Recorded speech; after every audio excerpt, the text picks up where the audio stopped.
Oh, thank God.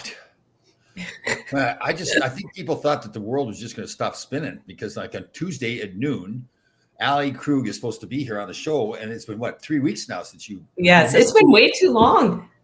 Been way too long, and I've not even been on Instagram much, so I haven't seen the Tom Energy, and I haven't seen the Grasshoppers. It's been way too long.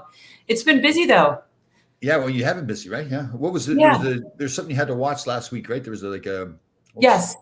There's something fascinating that I'm missing actually today to join you. I'm missing it right now. So last week and this week was the VRBAC, which, if you speak my little language of acronyms, it's the Vaccine and Related Biologics Advisory Committee. So it's the FDA's Committee on Vaccines. So that was last week, talking about the age 5 to 11 vaccine. And then this week right now is the ACIP, Advisory Committee on Immunization Practices with the CDC.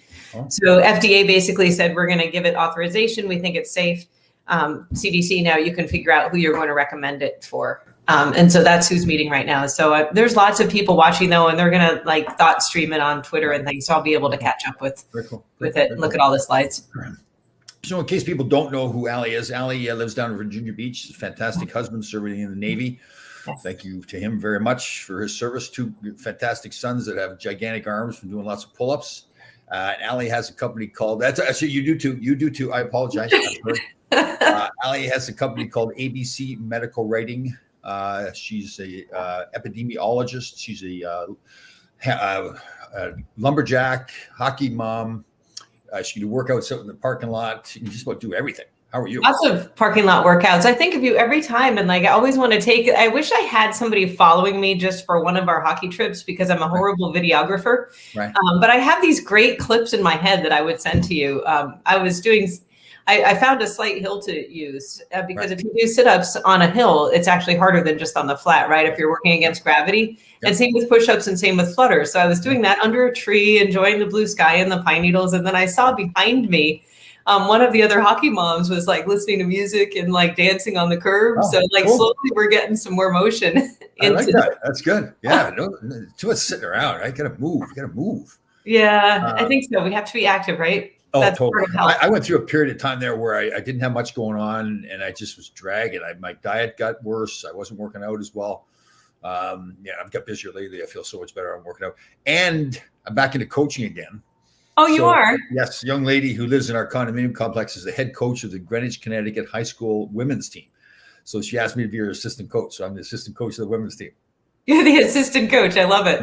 Yeah. Totally. I'm looking forward to it. Yeah. Well, it's a whole different role, right? When you're the head coach, you got to make the decisions. I'm just supporting her.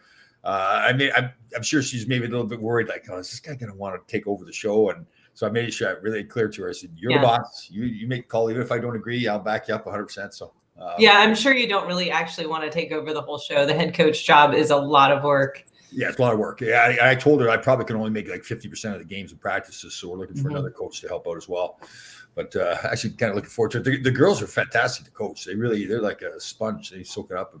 Oh, that's awesome. Is it different being a player and moving into the coaching role? I mean, you're used to looking at the game on the ice yourself, right? What is it like to be a coach on the bench?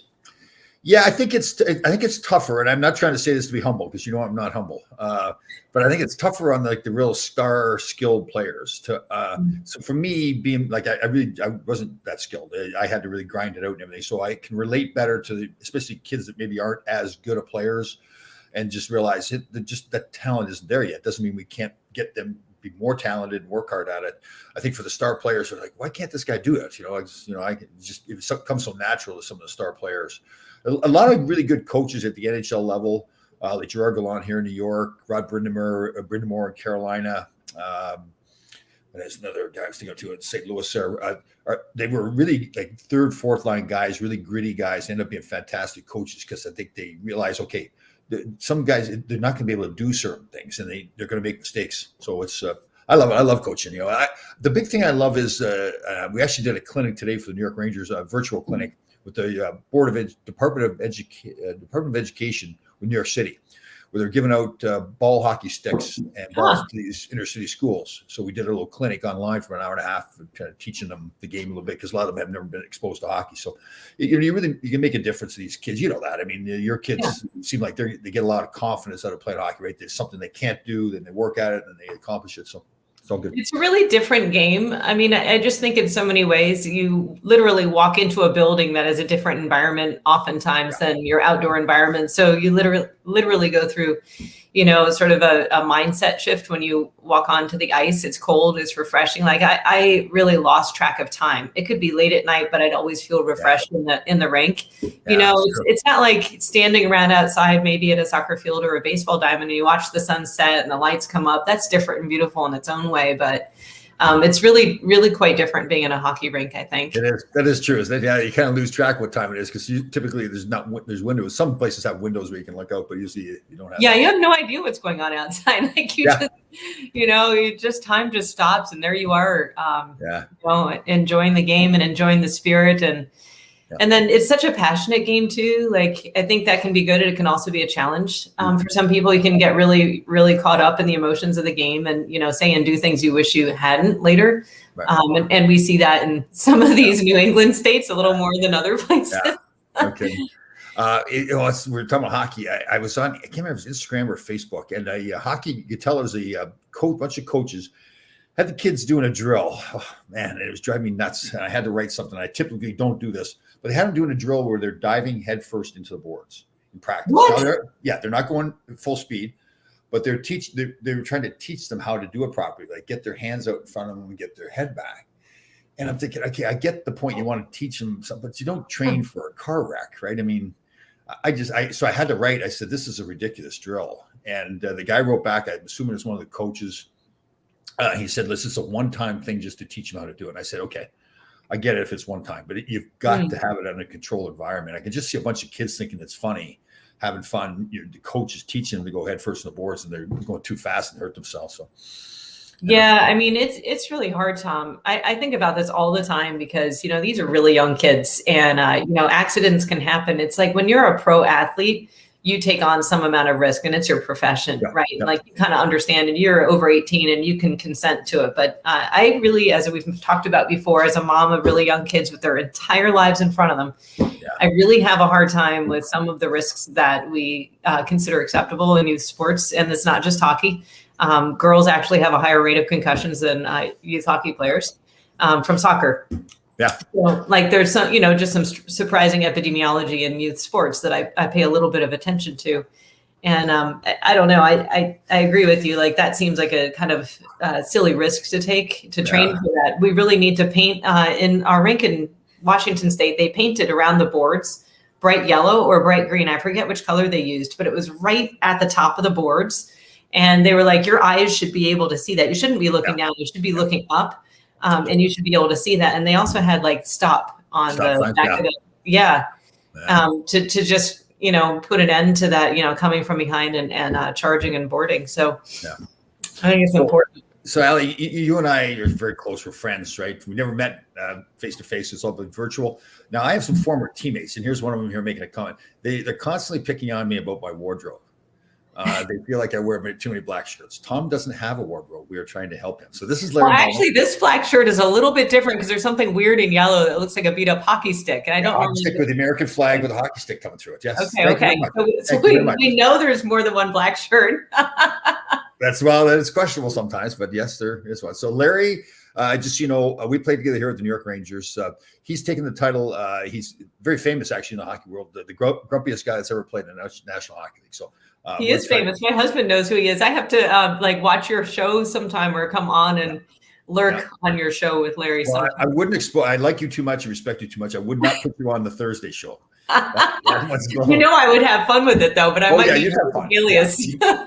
You might be scarred for life. So after being on that show, it's like the real locker room kind of setting. There's four of us get on the show and it's like we're sitting in the locker room. Sometimes are you kidding? I have begged our hockey director to go to Texas with him for one of his consulting gigs. He's like, you don't want to go there. You don't want to go hang with the boys and drink beer. I'm like, well, actually, I have ridden a mechanical bull and drunk beer out of a cowboy boot. So actually, I actually Years drank. ago. I actually drank whiskey out of my cowboy hat way back. I went to the Calgary Stampede. If you ever want to go to I've heard of that. Calgary Stampede, oh man, they're up drinking 2 o'clock or 8 o'clock in the morning. So I want to ask you a little bit. Friday night, I went to a Ranger game at Madison Square Garden. We went to an event first. It was First Responders Night, or it's off. I gotta get the name right. I'll look for it. But it was a great night. But really, the feeling was the pandemic's gone. Like, we're in Manhattan. We were at an event. Nobody had masks on. Everybody was vaccinated. You had to be vaccinated to get into the garden. But it was like nothing was going on at all. Yeah, it's really interesting. We're in this I think awkward transition zone where people are I've had a couple friends who were not previously infected with COVID, but they've had both shots of vaccine and they actually did get breakthrough infection. And I've just been kind of mulling that over for a little bit, because these are, young, healthy, fit people. And, they were understandably a little bit hesitant to get vaccinated.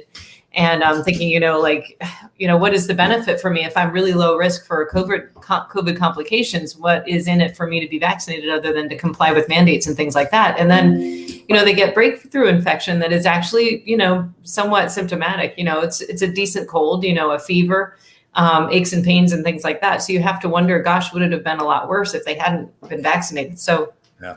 I really do think that if you have not previously had COVID, really should get vaccinated. It's just really no good point in, asking for trouble. At least think about one dose. One dose is knocks back the risk of a serious infection 94%. That second dose, I think time will tell, but I think that we're seeing more and more that a longer interval, at least 10 weeks, maybe 4 months between doses, is better than 21 days. So if you're on the fence, I think a really good solution is get one dose and then take 10 weeks to study, and gather more data and let more data come to light over those 10 weeks. And that longer interval will actually benefit you before you get your second dose. So I find it interesting as an epidemiologist to follow the data, the evolution of the data, and thinking about things. And I resent a bit that we have been so opposed to the value of natural immunity for so long. I think natural immunity is a real thing. And I think that a lot of the science was very hesitant to say that from the beginning. And even I was skeptical. And that's not typical for me. I would not normally subscribe to the party line without quite a lot of, a lot of thought, but I was willing to consider, hey, the antibodies are really showing that they're much higher after vaccination compared to disease. And that data is continuing to be true. You give, a specific dose of an antigen and you're going to get a pretty decent antibody response. But that doesn't discount the value of natural immunity. And I think that message has been really slow in coming out. So it's just been really interesting to kind of, take a meta look at myself and how I relate to the data and how I think about vaccination and natural disease and hybrid immunity compared to, how long it's taking for the rest of the science to actually catch up and be open about talking about these things. Right. I think that's unfortunate that it's not been okay. Just Friday, the CDC put out their thoughts on natural immunity. That's crazy, in my opinion. Yeah. How many more people could we have gotten to get at least one dose if they'd gotten prior infection and maybe, prevented, them from even having, some kind of symptomatic reinfection, or maybe not, maybe they had a pretty decent infection to begin with and they're pretty well protected. But just the openness and the honesty about the science, I think is we need to stop with messaging and be direct about what we know and what we don't know. And that's really, I think, what makes people not trust the people who are supposed to be making decisions, telling us what's the best for us, right? Because they're not telling us all the information. But like you've mentioned in the past too, though, things have evolved, right? Some of the stuff we thought was going on originally, months later, we learned something different, right? You know, I'm hesitant to even say that. Yes, it evolves. Science always evolves. It always adds to knowledge, right? And so some studies will contradict previous findings, and then other studies will add layer upon layer upon layer of knowledge and nuance and additional data and supporting data. And usually we start to get a better sense of the magnitude and the direction of an effect, you know, like antibodies after vaccination being much better than natural disease or not, or similar, and how long do they last? We just kind of end up coloring in the picture a lot better, like the picture behind me. You know, it might start out as a black and white sketch, but the more information, the more data that we have, the more color we get, the more detail we get, but usually doesn't paint an entirely different picture. And I think that's what bothers me about the messaging from the beginning of the pandemic is like, we were like, oh, we have a blank canvas. This is a totally novel virus. We don't know anything about it. Like, and I just, that is not actually true. You know, that's not true. And I think that, you know, squelching contrary views and, squashing voices that have been asking honest questions is, or probing denominators and numerators is a really bad thing for science. And we have done that. Not me necessarily, but like, you know, the elite scientists and those in charge have done that. They've made it very, very difficult for people who have any kind of federal funding or at universities to be able to speak up and question. And an article just came out in Newsweek, written by Koldorf and Bhattacharya. I have a cold, so maybe I'm not remembering the two, but there's like 4 pandemic heroes, and 2 of them wrote the article, penned the article in Newsweek, and I think it just came out yesterday. But it's, you know, there are 2 people who, you know, did actually speak up early on and really have had, you know, their names absolutely dragged through the mud. And it's tragic because time will prove them right, more than likely. And there's been even more people, they're just the tip of the iceberg, who were brave enough to speak up. There's many, many more people who were thinking the same thing and talking about it behind closed doors and in private emails, and they were never able to speak up. Yeah. So we went through it in the Hockey World Tour. Have you followed the story with the Chicago Blackhawks? I have a little bit, yeah. Right. And so it's not science, obviously, but a similar kind of thing happens where people are, if they're in a lower he was so passionate talking about how he felt like he was nothing, you know, because, it was just unbelievable. I could really, both my boys were listening to him speak. Yeah. And it's just it's after the fact, it's 11 years later, but the one assistant general manager, and I know him pretty well too, and is Kevin Cheveldayoff. He's the general manager in Winnipeg. He's assistant general manager there. So he's taken the position, and the league has backed him on this, and they're not asking him to resign or anything from Winnipeg. He's taken the position that he was told by the boss that the boss was going to take care of it. Now, I take exception to that because you're an adult. This is not breaking some rules of the National Hockey League. A young man has come to management and told him that he had been sexually abused by another man. And you take the approach that you take the approach that your boss can take, and then you see that it hasn't been taken care of. The assistant coach who perpetrated the crime was still working in the organization, celebrating winning the Stanley Cup, getting his name on the trophy, and you still did nothing. I don't care if you're assistant general manager or not. You can go to the police anonymously and tell them what's going on. Then he allowed. So now this again, the perpetrator left and went and abused another boy in Michigan. That could have been stopped. I don't care what your position is. There's always, if you're worried about your career, then you go. I'm assuming, right? You can go to the police anonymously and say, "Listen, here's what's happened. Let the police take care of it." And the notion they were saying, well, it was during the playoffs, and they didn't want the team being distracted. Well, first of all, that's wrong. And so I just don't believe that the team would be that distracted by that stuff. I mean, players zone things out all the time. They don't pay attention to what's going on around them. That's part of the problem. Right. So that whole story just, because I think I had told you I had went through a similar situation with a player I represented. He came to me and told me that he'd been sexually abused by his junior coach who was 14 years old. And it became he went out, a very brave young man, Sheldon Kennedy. Terrible abuse he suffered, but then he not only did he go to the police, but he did it publicly. He wanted to bring light to the whole thing and show that this is going on. It's going on a lot, and it just shocks me that he was courageous and went through all the stuff he went through, and these hockey people just didn't even pay attention. It's like didn't learn anything at all. So, everything about that is tragic, right? And that's why we have all of our, parent volunteers and everybody surrounding these kids go through Safe Sport and go through training on mandatory reporting. but there's no requirement that one person from every family go through it. I mean, we struggle to get volunteers in order to man the clock or to man the penalty box. You have to be safe sport cleared and background checked. But, it's not like in Japan. In Japan, every family stood forward in a circle every season and took a job for that team. Every family, formed a circle and we talked about it and everyone had a role. Here, it's like some families are perfectly comfortable with the same people pulling all the weight all year long. Yeah.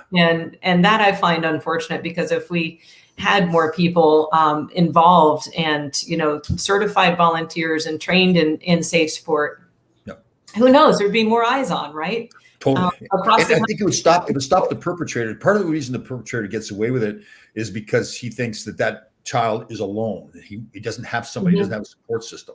So you're right. The more he knows that there's eyes all over the place, these people are involved. They're talking to the children, even if it isn't your own children.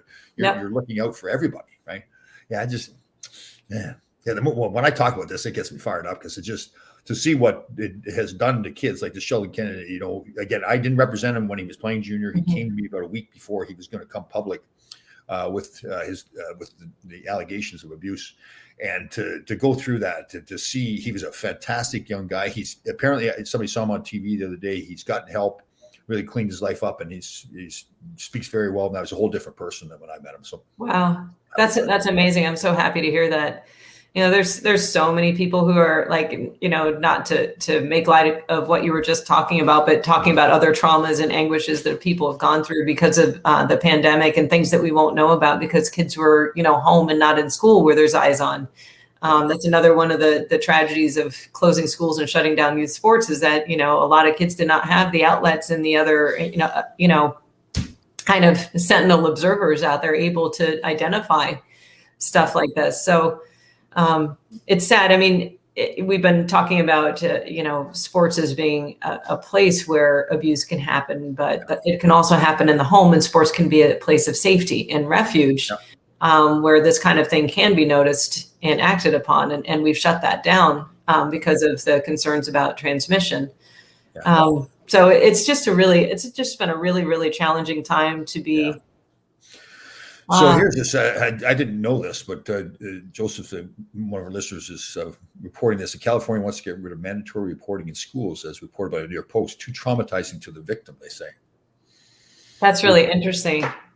I had not heard of that, and that sounds very contrary to other California positions on things. So thank you for mentioning that. I have to look that up.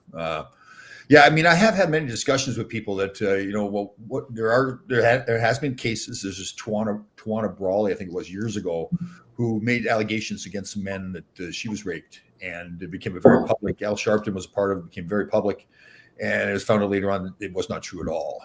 And I get it. I mean, obviously it's going to hurt those men in some way, but you can't. People say, well, there should be a penalty to the person that falsely accuses somebody, but then it's going to stop people from coming forward. They're going to say, well, if I can't prove that it happened, then I'm going to get in trouble for telling what I know is the truth, but I just can't prove it. So you can't. I mean, I know there's going to be these cases where people get hurt by it, but I don't. To me, let me know if I'm wrong. I just think you can't punish if the person that makes the accusation, if you can't prove that it actually happened. I don't think. Yeah, it's tricky. Yeah. So let's talk about the common cold, Tom, shall we? Common cold. Yes, let's get going on that. So Allie has the common cold. She's a machine. It's surprising that the cold can enter your body. How does that happen? I think because we are out and about living life, essentially unmasked, since I don't know, since midsummer probably. Yeah. So it's out there, and I, for any of your listeners, I'm an epidemiologist. I'm just a master's degree. I'm not a doctor. I'm a mom. I'm a complete nerd, 100% nerd. Been told I have a very wide angle view on things. I tend to be a skeptic. I tend to read really widely and try to keep an open mind. So all of this, bear that in the back of your mind. But I really think that, I think that there's risks for COVID to some kids who have, a risk factor, and obesity is emerging as one of the number one more prevalent, higher risk factors. And unfortunately and sadly, because of the shutdowns that we talked about, obesity is more common now. And the kids who were heavy have gotten heavier.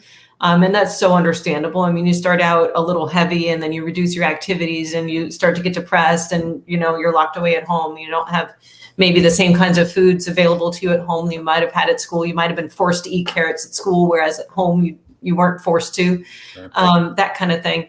So we've just made the problem even worse for kids. And I do think I never thought of that, Allie. I never thought of that at all. That's probably right. So if somebody's living in an environment where they're already susceptible to being out of shape and overweight, it makes it even worse. Yeah. I mean, think about it, Tom, when like you and I have both been on like very like gradual slides into less optimal health. And, it's like it can snowball just a little bit, right? Yeah. And so we pull ourselves back out and we're like, come on, let's go.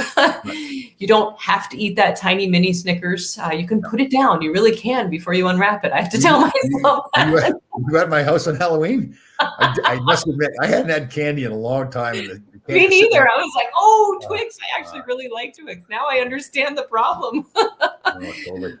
But it's really hard to shut the door on, those kinds of things. And so, I mean, really, I get it. Our relationship with food is a really tricky thing to manage. Yeah. So, you put kids in an environment, kids in particular, I'm really annoyed about putting kids in jeopardy and putting their health in jeopardy and introducing, overweight and obesity at a young age when they're just developing their self-concept and, going into the teenage years and, this, undue attention on social media and how you look. And I mean, it's just making the entire thing worse. And so I don't know. I feel like our kids, my kids are going through a time that is uniquely different than I went through and that you went through, living on a farm outside almost all the time, no phone in my hand. Yep. I know. And you're right about the social media, right? I mean, I even find myself, you get hooked on following it. It's ours more of a funny thing, these TikTok videos. I mean, have you ever watched these TikTok videos? I tease my kids that I'm going to go on TikTok and I start styling my hair the way I should. And they really gross out. There's some of the stuff that's on there is so like goofy. It's hilarious. Like there's these ones where you ever seen the one it's about, they typically use it with dogs. So it's somebody had said something in a movie or something like that, and they apply it to their own videos. And it goes, one dog's yelling to the other dog. He says, "What's your name?" The dog goes, "Tony." So he goes, "Tony, F you." And I uses a real word. And then he goes, then the other Tony goes, "What's your name?" Dog goes, "Ezekiel." And I should be careful. I won't let it go too far. But people use it over, like you get 100 different videos of this same thing happening. And it's this goofiest thing that I sit there watching. I just got tears in my eyes laughing. It's so funny. So I can see, and that's in a funny sense, but you're right with kids, they're seeing all these other beautiful people and on vacations and big homes and everything. And people think to themselves, I don't live like that, where it's just not the reality where people living all the time anyways, but No, it's not. So, I mean, it's a really challenging world for the kids to live in. So, for anybody out there who's, working on youth sports and working on getting kids active in the community again and wondering how to do it, like I have really enjoyed, if you're on Twitter, come follow me on Twitter. It's Krug Alley on Twitter. And I have a tiny little group of people who periodically report in on how hockey is going across the country. I love hearing from the parents who are involved in baseball and soccer. And I just want to keep cultivating this network of parents who are actually, taking their kids out and active. And I didn't know you were doing that. That's great. Yeah. Yeah. I mean, it's nothing formal, but it's just like, Twitter, it can be a really angry, vitriolic place. And it can be the kind of place where, like, if you're doing anything that somewhat counters the prevailing winds, you get just dogpiled on with, hate mail and things. Yeah. But since I'm a freelancer, I actually can speak up and I can say, hey, our community hockey program is going well. We are doing really well. We're being really vigilant. We're communicating often with our group. We're finding COVID cases and helping people isolate and quarantine. We're not seeing it spread within our rink. It is safe. It is possible. It is okay to do youth sports. Here's what we're doing. What are you doing? And just provide like a mutual support system for other communities that are trying to get youth sports off the ground again, because I think it is so vital to mental and physical health, and even academic health, to get the kids active again. It will help get the parents out. If we can only get them around a soccer field or a baseball field, they feel safe there. And that's where they first start to take masks off and talk to each other again. It's a start, but it's where it needs to start. And, it really is important to start living life again. And certainly if you have high risk, conditions and you really can't get COVID and you know who you are, your doctor's been talking to you, then by all means, surgical mask, then cloth mask on top, N95, do whatever it takes to get a really effective mask. But parents should know that the typical cloth masks that the kids are using are really not that great. And they've actually been living with a lot more risk in the classroom than they really thought. And I think no one's really been honest about that. And so, what I'm trying to say is that kids' bodies are accustomed to exposures to pathogens. Not all of them are great. Some of them are really even actually worse than COVID. We don't yet have a vaccine for them. But sometimes earlier exposure versus later exposure is better. And dealing with this cold myself, I'm really glad that I have actually been out and about and keeping my body used to experiencing different pathogens, because I don't want it going from my nose into my lungs. I was in the hospital for 7 days as a kid with pneumonia. And the last thing I want is pneumonia as an adult. I start to get a little freaked out about my lungs because I'm a runner. So you really want to optimize your health and stop it up here before it goes down there. Perfect. Ginger shots. Ginger shots. I need to get some ginger. Well, you can you have to buy a juicer and everything. I have my juicer. So once a week, I have the juicer. I go get some ginger root from the store. So I juice up a whole bunch of ginger, then I mix in the liquid turmeric. So I have a shot every day, a mixture of liquid turmeric and ginger. And I totally believe in it. The ginger is great for your immune system. The turmeric is great for it's an anti-inflammatory. I'm scared of what the turmeric does. Does it give you explosive stuff that could I go running after it or? Oh yeah, you're fine. You're totally, it doesn't do anything to you. Yeah. Okay. So the ginger burns. it's got a real burn to it, but it's a good burn. Especially when you have a head cold, you take a shot of ginger, it's going to burn, but it's going to make you feel great after. I think I told you I put ginger in my peanut butter smoothie and I get all kinds of grief from my family. Oh, is that right? You can always tell which smoothie is mine because it looks like, I don't know, manure. It's really horrid looking. That's funny. But my smoothie's pretty nasty too, because it's got the green matcha in it. It's got a avocado, banana, chocolate protein. Yeah, so it comes out. It doesn't look good. It tastes fantastic. No, it doesn't look good. But what's really great? I found no one drinks your stuff. If it looks horrible, no one steals it and drinks out of it. Yeah, nobody's stealing my shots of ginger. That's true, man. I gave one to somebody. One of the workers came in here one time. Gave him a shot. He saw me 2 or 3 days later. He goes, "What did you give me? I'm still burning my throat." But it isn't that bad. It's not that bad at all. Well, great seeing you again. So next week, are you back? Because seriously, I think the world stopped spinning. The globe actually stopped spinning when you. Or maybe it goes the other direction or something. Could be. Yeah, people get very confused. Yeah, definitely. Yes, I will be back next week. I want to know from Grasshoppers, what do they want to talk about next week? And I will go on a little research trip. Okay, so Grasshoppers, ping Tom, since I'm not on Facebook, and he will text me and say, Allie, excellent. Okay. Get on it. Perfect. All right, good to see you again. See you next week, everybody.